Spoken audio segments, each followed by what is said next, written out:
I don't know if it was completely conscious or not, but early on we walked through the site with the clients and experienced the bushland and the soft light and the way you looked up to the trees and beyond to the sky. And the house has actually been designed in such a way that you meander through it, and it's quite soft, it's quite moody, it's got a tranquility about it.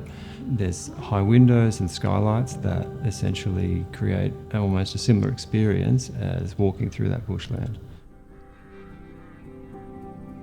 I'm Damien Good, Director of Hive Architecture, and I was the architect for this project.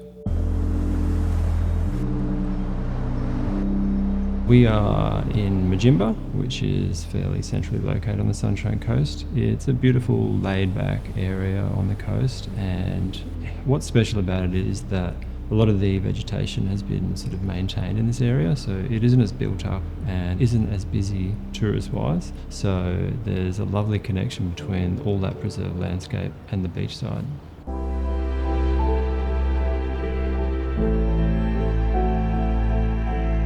The original brief from the client was for a modern family home that could essentially help them raise their young children and also be a great place to entertain. But more than that, they had communicated that they loved the serenity of the site and they wanted to be able to open up to this as much as possible, but they had a high value on privacy.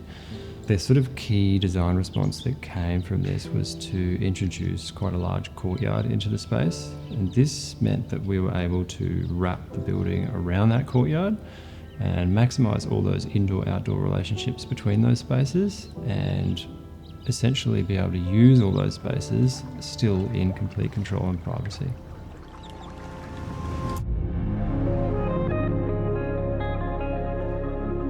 So as you approach the home is somewhat elevated, and there's a sense of sort of drama on arrival as you walk up some concrete stairs and enter into that space.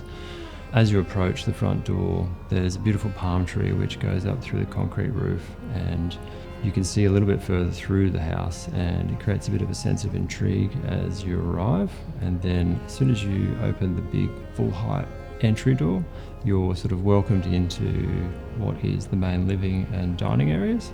This area is quite grand and has a lot of natural light, and you're immediately drawn to look up towards the sky and the trees. And there's a strong central feeling about it, and the doors open up and you can see right through the courtyard, and you're immediately kind of just part of the space and the nature beyond.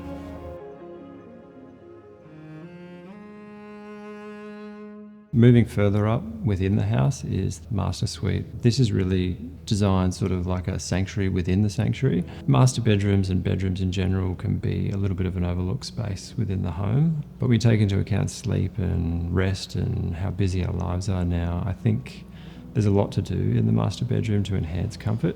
We think about lighting, we think about retractable blinds and automation as much as possible to add as much comfort to the bedroom space as we do to the remaining areas within the house. I think there's even an opportunity to look at things like the 8-sleep pod, which can regulate the bed temperature throughout the night, can add another layer of dimension to how we think about designing these spaces so that the most level of comfort and sort of restorative sleep or recovery can be achieved.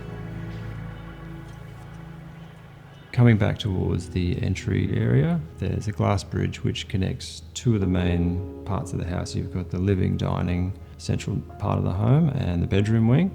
And this is a really delightful little moment where you're kind of surrounded by glass on both sides, and as you move from one space to the other, you get immersed in the landscape. The natural light comes in, and we move on from there, and you've got the bedroom wing, and that connects to a series of outdoor living spaces including the barbecue, pool, lounge, fireplace and a beautiful pool house.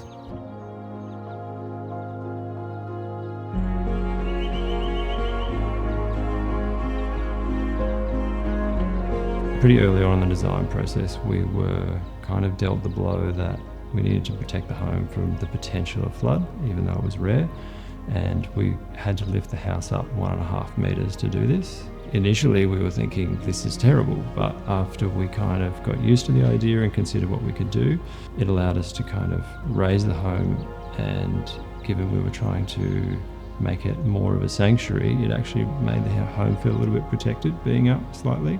And it meant that we could have floating stairs up to the entry and kind of mound this beautiful landscape that kind of feathered into the environment.